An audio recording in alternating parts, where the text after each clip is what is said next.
الحامل جاز لها أن تفطر، الحامل والمرضع،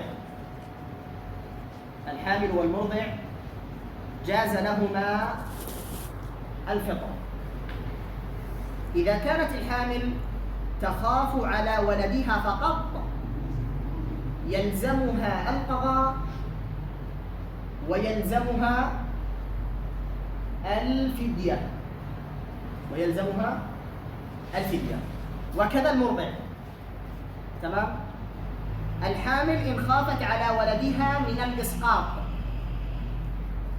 جاز لها أن تفطر مع القضاء والفدية، مع القضاء والفدية. والمرضع إن خافت على ولدها من قلة اللبان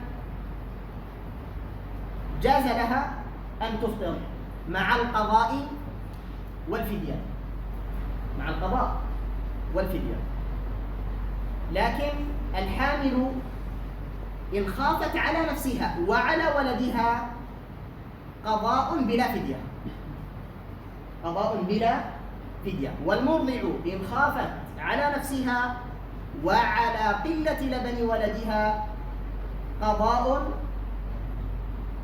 دون الفدية.